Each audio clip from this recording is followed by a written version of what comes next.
Olá, meus amigos e minhas amigas. Mais um dia intenso no cenário internacional. Iniciamos falando de mais um ataque ucraniano dentro do território russo, e esse ataque segue a mesma lógica de ataques anteriores que visam atingir a infraestrutura energética e econômica do inimigo. Sabemos sobre a importância que a indústria petrolífera tem para a economia russa, assim como para o mundo. E é exatamente aí nesse ponto nevrálgico que a Ucrânia tem focado.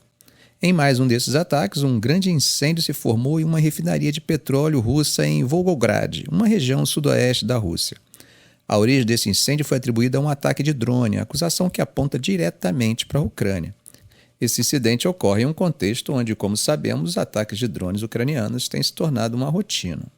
Andrei Bocharov, governador de Volgograd, usou o Telegram para comunicar que as defesas aéreas e as contramedidas eletrônicas conseguiram repelir um ataque de drone nas áreas de Kalashovsk e Zakhanali, na região de Volgograd. Contudo, um dos drones abatidos acabou caindo sobre a refinaria de Volgograd, que desencadeou um incêndio. Segundo ele, felizmente, os serviços de emergência conseguiram controlar o fogo já no início da manhã. A refinaria, que é operada pela gigante do setor Lukoil, é descrita em seu site como o maior produtor de produtos petrolíferos no Distrito Federal do Sul, abrangendo 8 regiões do sudoeste da Rússia. Esse incidente não é apenas um reflexo das tensões contínuas entre Rússia e Ucrânia, mas também destaca a vulnerabilidade de estruturas críticas a ataques assimétricos como os de drones.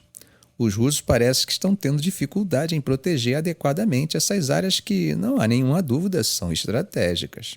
Mas apesar da eficiência relativa desses ataques, a Ucrânia parece estar passando por uma fase turbulenta em sua organização militar. Fontes informaram que o governo ucraniano planeja destituir o general Valery Zaluzhny, o comandante supremo das Forças Armadas ucranianas. Essa decisão surge após uma série de desentendimentos entre Zaluzhny e o presidente Volodymyr Zelensky, particularmente em relação à condução da guerra contra as forças de ocupação russas e a proposta de mobilização militar de Zaluzhny, que sugeria a convocação de 500 mil novos recrutas, uma medida que Zelensky não parece apoiar. A situação envolvendo o general está gerando burburinho e especulação. Acontece que, apesar dos rumores e das discussões fervorosas sobre sua exoneração, as coisas parecem ter entrado numa espécie de pausa diplomática. As partes envolvidas estão, por assim dizer, refletindo com cautela enquanto decidem os próximos passos a serem tomados. Fontes anônimas com conhecimento direto da situação revelaram que o processo para afastar Zaluzhny de seu cargo está em espera. Mas quanto tempo essa espera vai durar? Bom, isso ainda não está claro. Enquanto isso, do outro lado do Atlântico, a Casa Branca afirmou que não tem posição oficial sobre a substituição de Zaluzhny. Segundo eles afirmam que nem se opõem nem apoiam a decisão soberana que é a da Ucrânia. Não apoiamos nem nos opomos à decisão soberana deles. Segundo fontes, eles destacaram que cabe à Ucrânia tomar suas próprias decisões sobre o pessoal. Essa situação delicada foi noticiada inicialmente pelo Washington Post, que revelou que a Ucrânia havia informado a Casa Branca sobre o plano de demitir Zaluzhny. As fontes americanas, segundo consta, não se opuseram à ideia. No momento, parece que tanto o presidente quanto o general decidiram dar um tempo para avaliar o futuro, mantendo por enquanto o status quo. Mas qual seria o problema central entre o presidente e o general? E até rimou, hein? O coração da questão entre Zelensky e Zaluzhny parece girar em torno da mobilização militar. O presidente acredita na eficiência e no potencial do pessoal militar já disponível, enquanto os alunos defendem a mobilização de 500 mil de homens. Este último até publicou uma coluna no site da CNN criticando o governo por não mobilizar tropas suficientes. Conhecido como General de Ferro, Zaluzhny goza de enorme popularidade. Sua remoção poderia até impactar significativamente o moral das tropas ucranianas, que defende suas posições ao longo de mais de 1.000 quilômetros de fronteira contra uma força russa considerável. Além disso, as forças ucranianas enfrentam escassez de munições críticas, com o suprimento dos Estados Unidos, o maior provedor de armas do país, diminuindo. Uma disputa entre a Casa Branca e alguns congressistas republicanos, como vocês sabem, também tem atrasado a aprovação de um novo pacote de ajuda. Relatos na mídia ocidental e ucraniana indicam que Zaluzhny rejeitou um pedido de Zelensky para que se afastasse nessa semana. A intenção de substituí-lo, apesar de sua popularidade e habilidade como um comandante inspirador, pode indicar o desejo de Kiev por uma nova abordagem no conflito. Mudando de cenário, mas ainda no tema da Ucrânia, vamos falar pela segunda vez na semana sobre a CIJ. Vocês lembram que depois de comentarmos sobre o julgamento da Rússia em relação ao financiamento de atividade terror pontinho, ontem, sexta-feira, eles se reuniram para julgar outro caso envolvendo a Rússia. Isso mesmo, o mais alto tribunal das Nações Unidas, ontem, sexta-feira, disse que ouvirá o outro lado. Ouvirá a Rússia antes de uma decisão definitiva. A Ucrânia levou o caso à Corte Internacional de Justiça, CIJ, também conhecido como Tribunal Mundial, dias após a invasão em grande escala da Ucrânia pela Rússia em fevereiro de 2022. Os juízes determinaram que o tribunal tem jurisdição para ouvir apenas uma pequena parte do caso original, descartando um pedido da Ucrânia para decidir se a invasão russa violou a Convenção de Genô de 1948. Isso se dá pelo fato de que a Rússia acusa a Ucrânia de ter praticado o mesmo crime do leste do país em relação à população russa. A Corte Internacional de Justiça, com seu painel de 16 juízes, adiou uma decisão sobre essa questão, que é de grande peso. Ela deve apreciar o processo, as provas apresentadas e decidir se a Ucrânia cometeu genocídio nas áreas de Donetsk e Luhansk, no leste da Ucrânia, que agora são ocupadas pela Rússia. Anton Korinevich, representante da Ucrânia, expressou diante dos jornalistas na CIJ um ponto que, segundo ele, é uma questão de senso de justiça e urgência.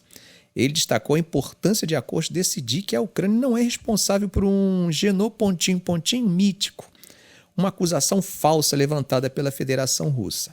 Korinevich também lembrou que uma ordem de emergência emitida pela Corte em março de 2022 exigia que a Rússia cessasse imediatamente suas operações militares na Ucrânia, e essa exigência ainda permanece em vigor.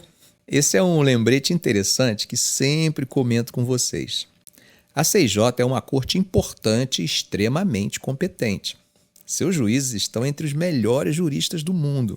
Só para exemplificar, alguns dos mais brilhantes juristas brasileiros da história fizeram parte da corte.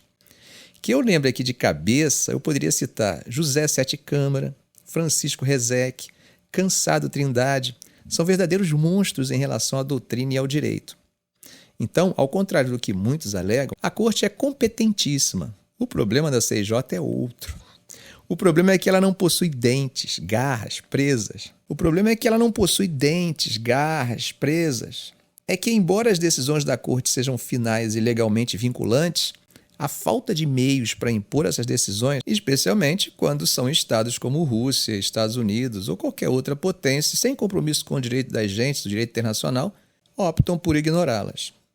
E aqui, novamente, eu quero destacar, estou falando da CIJ, que julga exclusivamente estados, e não do TPI, que julga indivíduos. Mudando de assunto, parece que o combate à corrupção na Ucrânia está produzindo vítimas na alta cúpula.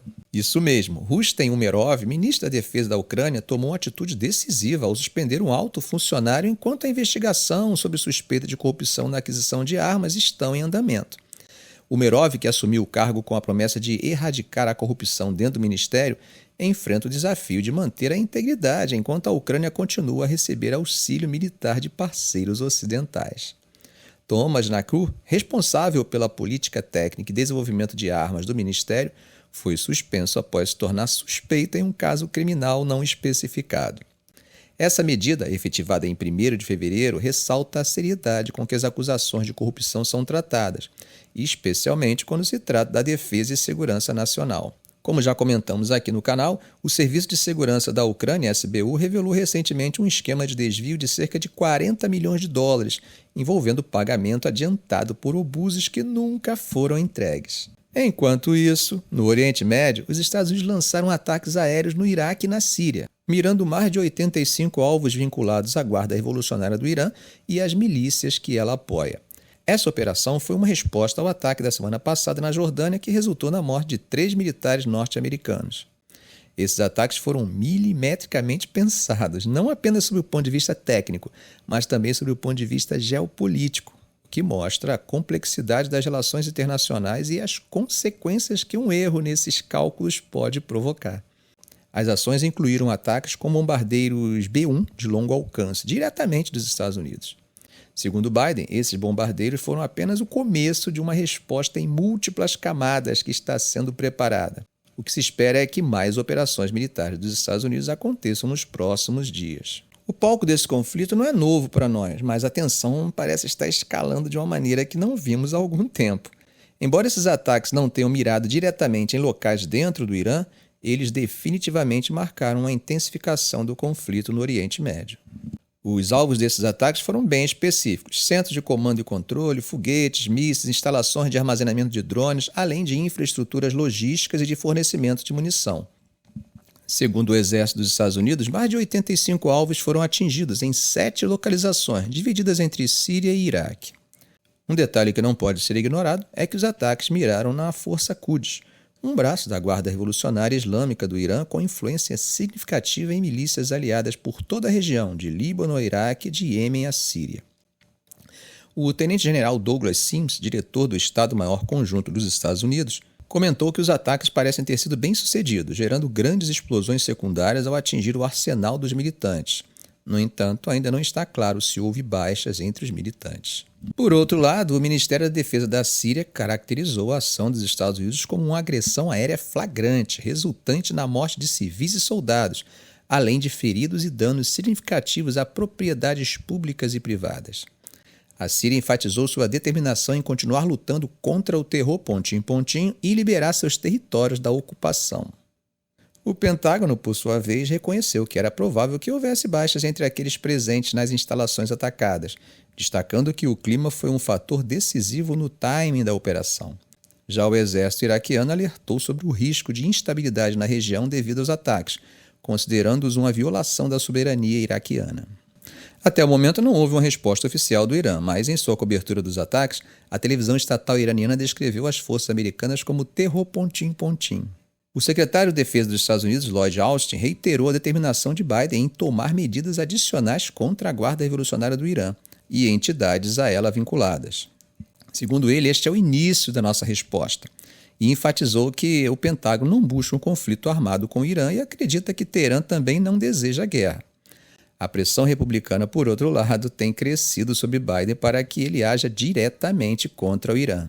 George Wicker, o principal republicano do Comitê de Serviços Armados do Senado, criticou Biden por não impor um custo alto o suficiente ao Irã e por demorar a responder. Antes dos ataques de retaliação na sexta-feira, o presidente iraniano Ibrahim Raisi declarou que o Irã não iniciaria uma guerra, mas responderia fortemente a qualquer tentativa de intimidação.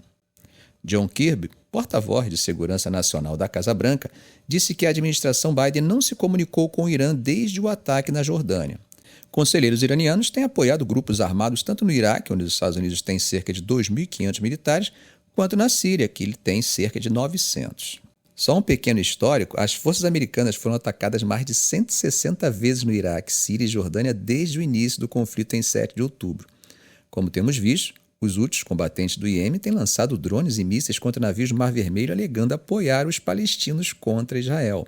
E enquanto isso, Bagdá e Washington concordaram em estabelecer um comitê para iniciar conversas sobre o futuro da coalizão militar liderada pelos Estados Unidos no Iraque, visando estabelecer um cronograma para a retirada gradual das tropas e o fim da coalizão contra o Estado Islã pontinho pontinho.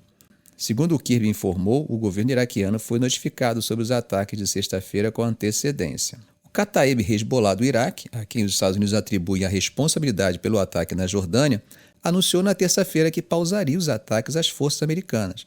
No entanto, outro grupo iraquiano apoiado pelo Irã, o Nujaba, declarou que continuaria atacando as forças dos Estados Unidos na região até que a guerra em Gaza termine e as forças americanas saiam do Iraque. Bom, gente, o que podemos observar claramente é a complexidade das dinâmicas regionais e as dificuldades enfrentadas pelos Estados Unidos ao lidar com diferentes conflitos que, ao mesmo tempo que representam especificidades regionais, se interconectam, aumentando a complexidade e tornando cada movimento cada vez mais complexo nesse tabuleiro geopolítico global. Ficamos por aqui. Se esse vídeo foi útil para você, faça um comentário, compartilhe em suas redes sociais, dê um like. E é claro, se ainda não for inscrito, inscreva-se no canal e ative o sininho. Ok, gente? Um grande abraço do professor Arão Alves.